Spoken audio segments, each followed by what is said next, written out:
Just like Michelangelo into the blue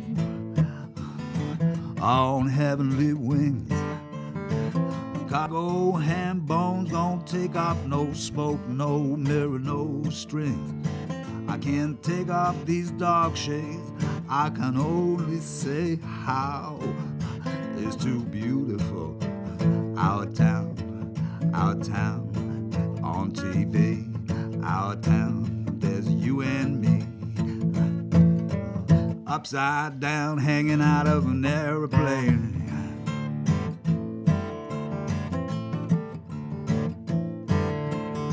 I remember when the new Constellation went transcontinental. It was oh so experimental. I took a ride in a Goonie bus. And when the pilot waves from his little window up high, turned back into a child. Welcome to our town's police station. This is Officer Tom Hanshaw, and he'll give us a tour of the police station today. Thank you, Larry. It's great to be here, and welcome to the Amesbury Police Station. Now, when was this first erected? Well, this building was built actually in 1929, and up until the late 80s, it was the home not only to the police station, but also to the district court. The district court then merged with the Newburyport District Court to the new facility over there in Newburyport, and now we have the whole building to ourselves, so it works out pretty good. Yes. Can you keep people overnight here and stuff? Or? Yes, we'll go through. We'll do a tour of the dispatch area, the cell area, the booking room, and such, and give a little see of what's in the inside, on the other side of the walls. That sounds great. It's kind of cold out here, so let's start the tour.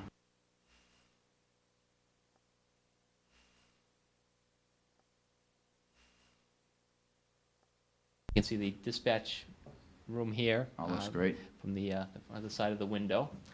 It's all secure.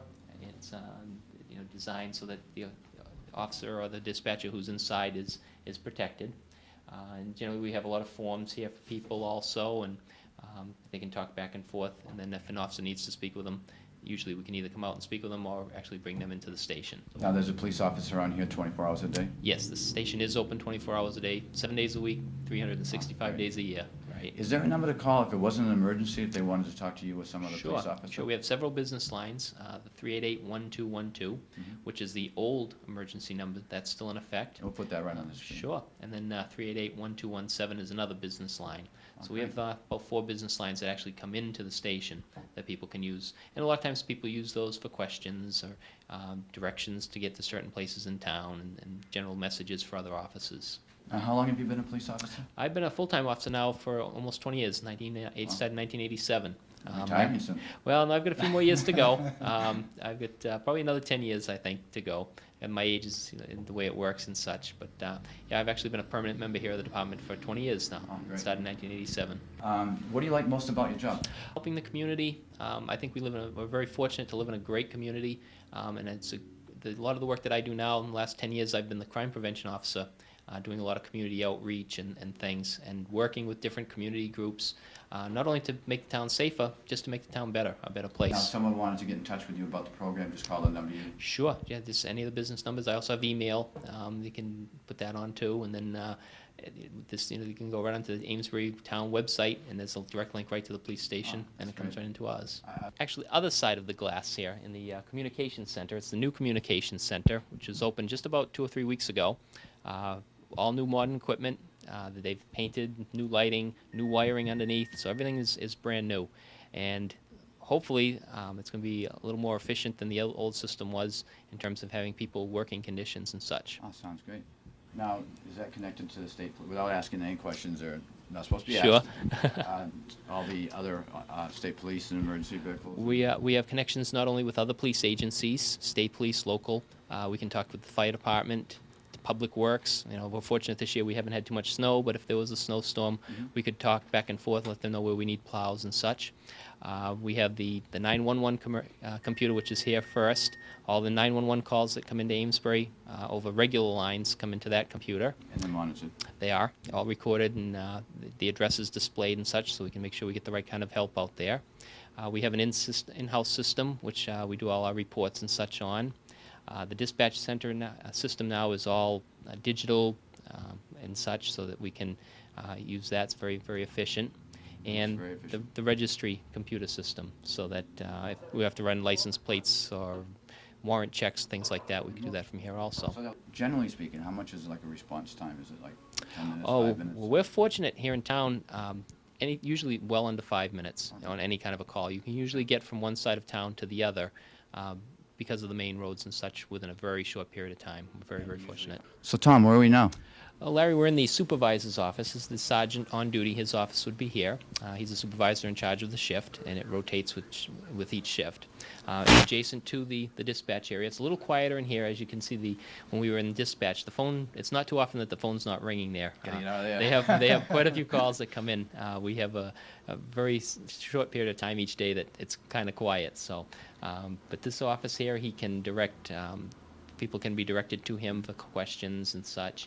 Our assignments are posted in this room, a lot of different things like that. I like to tell people, because I'm constantly asked, what is it like in Amesbury? And I like to tell people we have a little bit of a lot of different things. It's not as quiet a town as people think. Generally, people look in the newspaper and they see a couple arrests and such and incidents. We typically can get anywhere a couple hundred calls a day. Incidents that log entries and things like that. So, and that's just direct officer involvement. They're flooded with calls and dispatch with people asking different questions about things. And usually, if we have a power outage, within a few minutes, people already start calling, asking why the power's out, when it's coming back on, and that typically it does get pretty busy when anything like that does happen. Where are we now, Tom? Larry, we're in the what's called the Sally Port, and it's just a garage. What happens? When somebody is brought into custody in the cruiser would drive right in here to the Sally Port. The person would be unloaded and brought into the booking room, where we'll see in a minute. Basically, it's just it used to be used a little bit as a storage area, but we try to keep it as open as we can now, just to let people come, be able to come in and out. We also have the child passenger safety service that we provide here. Officer Dave Clark provides, where he checks people's car seats and booster seats and things like that. And he does his checkpoints right in here. Yep. So you don't have to worry about the weather. We know the weather can be. Privacy and maybe convenience, that you don't want have the person have to walk that far with any problems going on. Right. Well, that's it. What you can do is you bring the cruiser in here. The doors are closed behind the car, so actually somebody wouldn't be able to just get out. Right. So that's the other thing too. They're contained. Who's really being involved until Right. the Sure. proper time. Sure. Yeah, there wouldn't be any windows with somebody walking by or driving by could look and say, oh, there's so and so. Yeah, they wouldn't be able to see that. So. Tom, this is like a very important room. Well, this is a very active room, actually. This is called the booking room. And when someone's brought into the station under arrest or in custody, typically they're brought into here first. Mm-hmm. And what happens is they'd be handcuffed to the bar that we see behind us here. The officer would ask a lot of information, name, address, phone numbers, dates of birth, those kind of things, the personal information. And then they'd probably be fingerprinted. We have a table here where we do the fingerprints and such. That's the old-fashioned way. We also have a new fingerprint machine, which we submit everything electronically. Oh, wow. And so we can do it both ways. Is it faster and accurate, or just faster? It's much faster. It goes directly to the state police, so it's electronically sent to them, and then they can match up just to make sure that the person's giving us the right name and that kind of information. So Which probably always happens, right? It does happen. Every once in a while, sure. That's good. Yeah, so this can be a very active room. We've had, typically in a year, I think we had last year over 1,200 arrests that were actually brought into the station. So, yeah, so it can get pretty busy. Is that usually reported through like the Newburyport News? I hate to mention that, but sure. How would you find that out if they were Well, trying the to- press log, the stuff like that is accessible to the press through the press log. Oh, okay. Typically, they don't put everything in. They're not allowed to put juvenile names and such like that in. But typically, a lot of people come in on warrants, bad license, drunk driving is still an issue. So what happens, Larry, after they come in here and they're put to the bar and stuff, again, we'll go, we can turn this way. Yeah. This computer over here, again, we enter all the information into there. The breathalyzer is also here for anyone that is brought in under the influence. I've never seen one of those. Oh, it's 57, I've never seen one. That's good. It's quite a little machine. Then over on the other side, we have the electronic fingerprint machine where we actually... Like a laptop? It does, and the actual machine where we do the fingerprints is the small one to the right of that. And the officers fingerprint with that the same way they would with an ink roller. It's like a So roll thing? they have to roll it the same way. It's just a lot less messy. So They don't put a chemical on it? Just no, put your finger on it. it's all cameras. I forget exactly how many cameras are actually in there, taking a picture as the officers rolling the fingerprints. So. Yeah. Now, is that new technology, or is that... It's actually been around for a few years. It's new to us. We've had that machine here in Amesbury about 2 years now. So, and then after that, before anyone would be put into the cells, we have lockers that are over here where their personal property would be kept in there. That's And all then- the property, like the walls, and Right. clothes, and Yeah, whatever they sure. have on it? Anything that they're not allowed to be in the cell with. Personal property, earrings, glasses, those kind of things. Because when they're here in custody, we don't want them obviously to hurt themselves, and we don't want to be hurt with anything that they have either. So a lot of times, cell phones, boots, things like that would be placed into those lockers. Yeah. And the last thing we do in here before they would actually put in the cells, we take their picture also. We have a digital camera which takes an old-fashioned mug shot, which is not only put into the computer system, but also we can print out hard copies of pictures too if needed. So, and that's just routine for every arrest. Every arrest that comes in, generally people are fingerprinted and photographed. Tom, where are we now? Well, Larry, we're in the cell block area. This is where people would be put into custody and housed. Like a cat, yeah. Yep, Patrick's checking out on the inside here. It's not the most comfortable facilities, but it's adequate. But that's why it's supposed to be not comfortable. so Well, they really it's wanna come sure. here. We hope it's a deterrent to people to stay out, but it's basically a cement block bed, a sink, running water, and a toilet facility. And that's it. Very small. Very, very small. Yeah, we have 4 cells here. 3 are used for just general people. The other cell is secured a little differently. It's for women and juveniles also. Now, would they just stay overnight here? What's the longest they can stay in it? Well, we try hopefully to release people as soon as they're eligible to, but we have had people that have had to stay overnight. If it's a holiday weekend, it's possible somebody could be brought in here on a Friday night and not be released until they go to court on a Tuesday morning. So it could be a few days. So the meals and stuff are provided by our town? Right, they are. Yeah. No, they're treated to Pizza Factory, Papagino's, that's too much for them. Tanya's, Come on, that kind that's of a fast good deal. food, yeah, that kind of Salads, stuff. too. So, yeah. And typically it's one person per cell, but we have had occasions where there are so many people in here that we use maybe 2 or 3 people in one. So. Now, do they have to request like a blanket and pillow if they sleep overnight, or is it? Well, usually we provided? provide them for them, just a blanket. We don't have pillows and such, just a blanket, which unfortunately, like I said, it's not the most comfortable And you cement don't want blocks. that, you don't want someone to Right. come in for the night or anything Right. like that. Well, and a lot of it, and you'll notice too, the covering on the inside of the bars, that's plexiglass that was put in back in the, I believe, the mid-'80s. Oh, okay, And it's yeah. a prevention so that they don't hurt, if somebody's in here, they don't hurt And themselves. some people really wanted to be remembered by writing a name on it and stuff. Well, that's how you try to take away things and such, but over the course of the years, it gets dirty and it gets scratched and such. Now, would a person have already talked to their lawyer and stuff before they came here? Is that usually tried? Possibly. Yeah, this is not a place where we would actually, house somebody. It's basically just a holding facility. But it's possible somebody would speak to their lawyer before they were actually put in, especially if there was an issue of bail or what the actual crime was that they were charged with and such. So if you were going to do something stupid, it's better not to do it on a Friday or a Saturday. To wait till Well, Tuesday. first, the goal is to not to get in here in the first place. Right, but that's what I'm saying. yeah, If if it's you do something on stupid. a holiday weekend on a Friday night. Remember, kids, don't yeah. do this.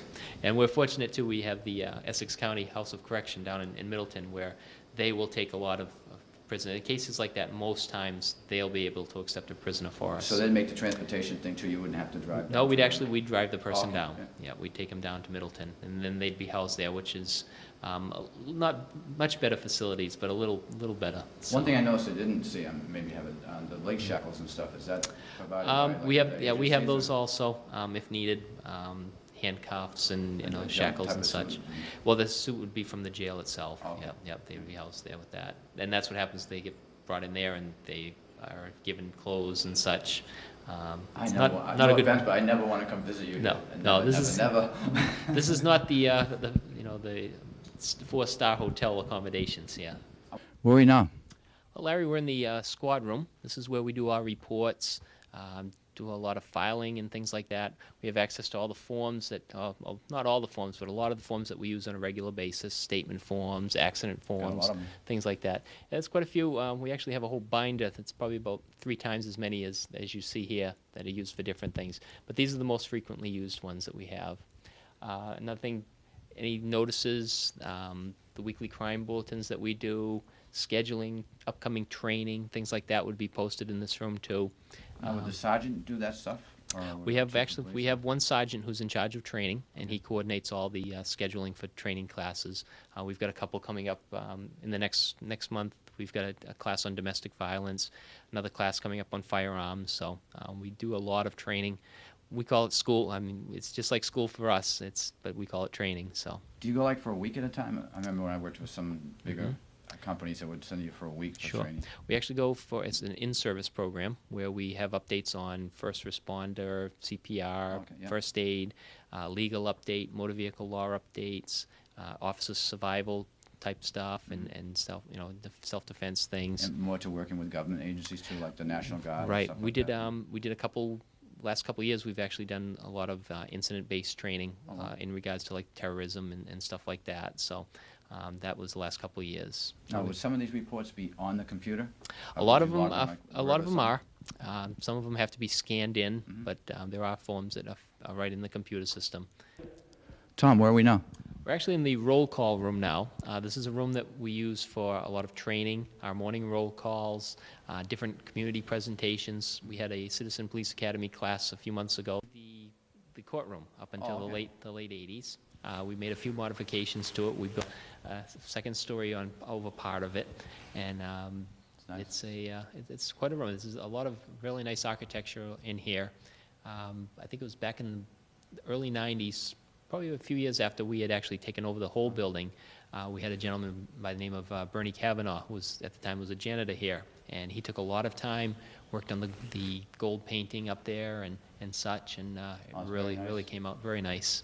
Yeah, you can see where he took his time. Sure. So it's a good facility, can hold probably comfortably about 30, 35 people. So if we needed to have everybody here at once, we could do that. Sure.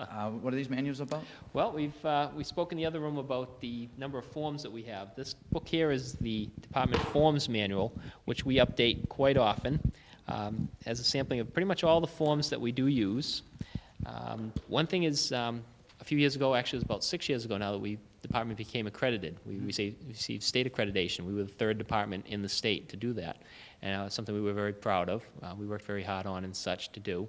And another thing was going We through. have a picture of that because that's right in the hallway. Sure, there. the mission statement that we have. And this book here is a department manual.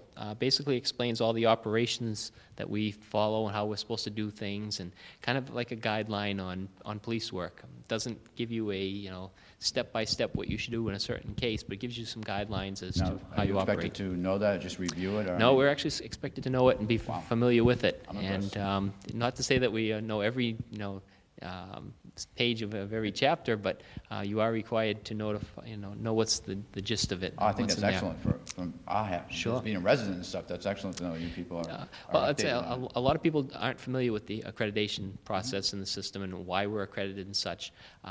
The biggest part is it explains how we do things, the facilities, how they have to be, also liability. A filing system for the older ones in case somebody wanted to go back and say what were we doing in 1952 or? Well, yeah, we have some old cases like that are still in storage here. Unfortunately, storage is the biggest thing. Oh, yeah, We yeah. don't have a lot of room here. Even though as big as the building is, it fills up pretty quickly. And Are you trying to get it on computer or disk? a lot of it is in computer now, and it'll be saved on disks and Imagine the old stuff hard that we drives just and can't such. put it on there 'cause Right, it's deteriorating or whatever's Sure, going on and yeah, stuff. but they do keep any of the serious incidents that happened back in the 50s and 60s are still on file, and I know they keep the arrest reports and such for a certain number of years after the case has been closed. So, yeah. Yeah, I know people are pretty busy, but it must be interesting sometime if there was a way to review how the whole organization worked in 1940 or 30, what was some of their important Sure. things they did. Sure. What was their agendas, but, as Right. far as just working with people, what their style was.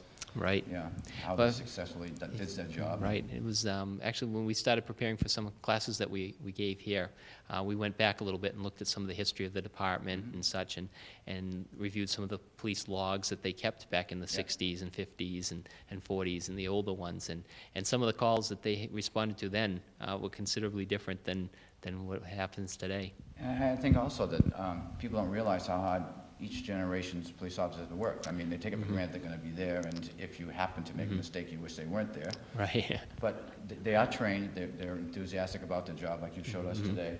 Okay. You want to do a good job, you want to learn more, but you want to be part of the community. I think that's excellent. Right, and that's what I enjoy the most, is the fact that the police work now is a lot more community-oriented. And, I mean, you do have the situations where, you can't have people give you input into what you're going to be doing, Right. Because you don't want to get involved in corruption or anything like that. But you can work with people, you can teach people how to protect themselves, you can work with problem solving. We've done a number of those things over the years, working with different neighborhoods that have had issues and such that have come up, parks and things where there were problems, and you work with the community to solve the problems. And even I just completed last week going to the Cashman School and speaking with the kids up there about staying safe and avoiding strangers and using 911. And it's building a great relationship between the police officers and the younger So, generations. Tom, this is one of the cruises?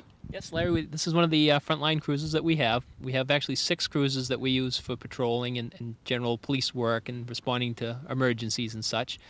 5 are rotated around between the different shifts, and the 6th one is for the K-9 officer. He has his own car, which is set up specifically for the police dog, the cage in the back and everything. Now, the maintenance is done weekly or whatever it needs, 30,000 miles or whatever? Well, this cruiser actually is up to almost 119,000 miles, which is a little more than we like to have them. But we're fortunate we use the Public Works services. We have a great mechanic, Teddy Stanwood, who's there at the Public Works Department.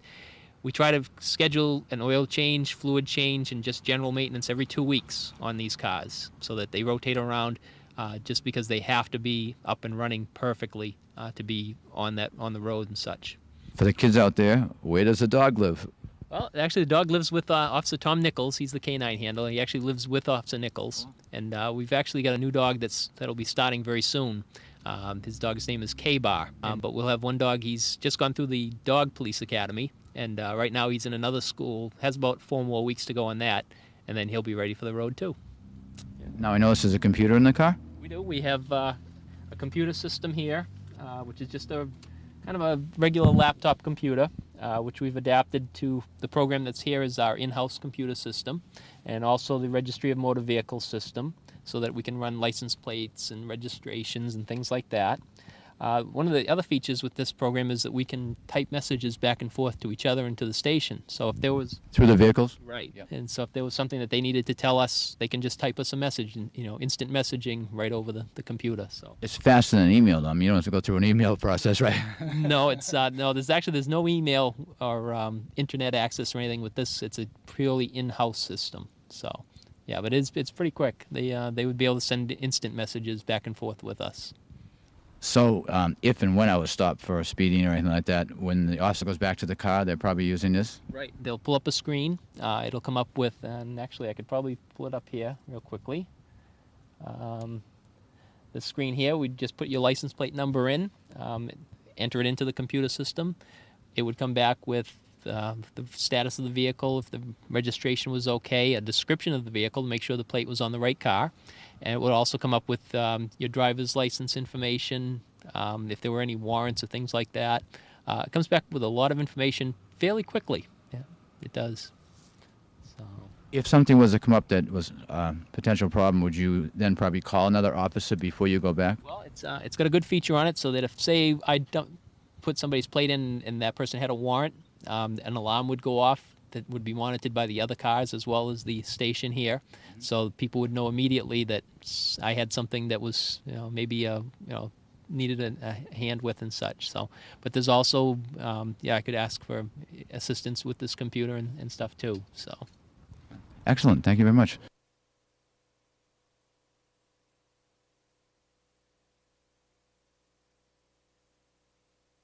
Where are we now, Tom?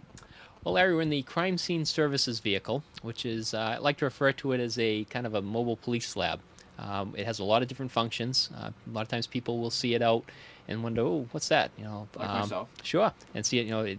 Most of the time is sitting here behind the station, but we use this for quite a few incidents. If there were ever a serious accident where we needed to do accident reconstruction, we have all the tools that the officers need here inside this vehicle, so they can roll it right out to the scene. Like a CSI type of thing? Or? Well, actually, we do have a lot of fingerprint capabilities, lifting fingerprints, processing crime scenes, hairs, fibers, evidence like that. So, not as elaborate as you see on some of those TV shows, and it's by no means as quickly as you see in those hour-long TV shows. But the same kind of training that those, the officers at the state police level or even higher, the officers here have had also. So they do. Now, you'd probably have, nobody would be here during the transportation of the vehicle. What would happen is when you get to the place. Sure. Yeah, this is basically a garage. This carries all the equipment to the scene. The officers, there's a couple, spots in the front, but generally the officers would already be on the scene, or they'd arrive in the cruiser or their personal car. But this is just pretty much a transport for equipment. But we also use it too for events, Woodson Farm Festival, things like that, where we have a lot of people coming to an event and such. I mean, it's got first aid supplies in here and everything else. So Probably during a flood also? it was used very extensively during the floods. It is a mobile communication center also. We can set up shop right anywhere with That's radios. You and must have read my mind. Yep. We didn't ask that question. I was thinking of Yeah. what is the communication in this thing? Sure, we can. We have radio access here, fire, police and such like that, so that if we had to a scene like the floods where we had the river, the river going through the downtown area, and there was a critical incident there, that we could actually put this right there and coordinate all the communications from that actual scene. So Now, do you keep food or obviously some medical supplies, but food or water in case people could come to one spot to get it? not usually. Usually, if there was a big, like a fire or something like that, where we'd be tied up for a long time, we'd actually have that kind of stuff brought in. We have great relationship with emergency management, and they have equipment that actually brings out water and foods, canteens, supplies, and stuff like that. So But you people would still control this vehicle, or would basically, emergency management if no, that came to that? this would be under our control. Yeah, we'd be in charge of this vehicle. Yeah, another one. Now, did you want to show us some of these things here? I noticed Well, we've got everything's jackets and pretty stuff much over here. in the cabinets here, but you can tell by the cabinets. This is a lot of the accident reconstruction stuff here. Also arson, the turncoats and the raincoats and stuff like that, so that if they had to go into a fire scene afterwards and collect evidence or take pictures or things like that, they'd have the materials to protect themselves. So that's all stored in here. A lot of the tools for measuring skid marks and such are here also. This is more crash reconstruction stuff, which is actually we do a lot of accident reconstruction things. We have things for collecting evidence. An evidence vacuum is what this one is, for fibers and things like that. We also have all the different fingerprint dusts and powders and brushes and those kind of things, lifts. And they're all right here, so that the officer doesn't have to get out to the scene and realize, oh, I forgot the one powder that I needed for the fingerprints, and has to come back to the station. So Now, would one person stay in here to monitor the phones and stuff? Is that how it would probably work if you... It could, depending on what the situation was. It could be like if with the floods and such, we could have one person just on the radios here. Yeah, we could do that. As a central point? Right. Oh, that's nice. It is. It's warm in here, too. Well, fortunately, we keep going, because you never know when you're going to need to roll it out. So it does go out quite a bit. People think that well, I just see it sitting behind the station all the time. But usually on any kind of a serious incident, if there was definitely a fire or something like that, we'd have to bring it out.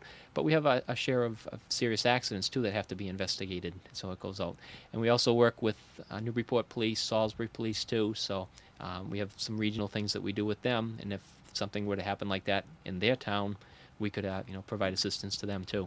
Now, is everybody trained on it as a police officer, or do you have a small crew that would just man this? Well, we actually have different units that actually use this. The arson people would use this, the accident reconstruction people, crime scene people, and then you'd have supervisors if a situation like it was a big situation where you'd have to control communications and stuff. So pretty much everybody has some part in this. Well, I want to thank Tom for the tour. Very, very good. And he is the person to get in contact with. I'll let him give you a number in a second. If you want a tour from the schools, or any organization wants a tour, or just to get any general information that you may need or want to the public. Thanks, Larry. Yeah, they can just reach me right here at the station, 978-388-1217. That's You'll the see that on the screen also. Okay, that's the general business number, or an email. You can go right to my email address is thomash@ci.amesbury.ma.us, which is. And if you forget that, you can just Don't ask me to repeat yeah, that. you know, you can just put in the just go right onto the Town of Amesbury website. It's well worth it. Patrick and I, a little bit cold today, but the tour was excellent. This will be the same tour, about the same tour that anybody would get, so we didn't get any special treatment except froze. But welcome. Please give them a call and just join our community. We have a lot to offer, and as each show goes in the future, Patrick and I will be out taking pictures or trying to get people just to know each other so we can see how to mingle and be friends with each other and be a better community if that's possible. But like with Tom here, he's very proud of his job, but not arrogant, but he's proud. He wants to show people what he does, and I think that's really what's needed in Amesbury more. If we want to get better, I mean, you can always have a good team and be good at something, but if you want to get better, you have to work at the smaller points, and communication is one of them. So what we hope to bring you each week is something new. We'd be more willing to come out because we're really trying to be the eyes and ears of the elderly or the young people or anybody who really wants to get something out that's non-political and non-endorsing in any manner. But thank you very much. Thank you, Tom. All right, thank you, Larry. Is there anything else you'd like to say that we might have forgot? No, just thank you to yourself and to Comcast also for the opportunity to show people what's inside a police station. We actually did I think a few years ago where we did a book that was based on what was the inside of the police station. They did a few pictures and things like that. So this is a good chance to show people what's on the inside with a video tour. And I say we do a lot of tours for the schools and Boy Scouts and Girl Scouts and stuff. So, but not a lot of people have the opportunity to come in. So thank you for taking that up. More than welcome. Thank you very much. 3, 4, 2, bam.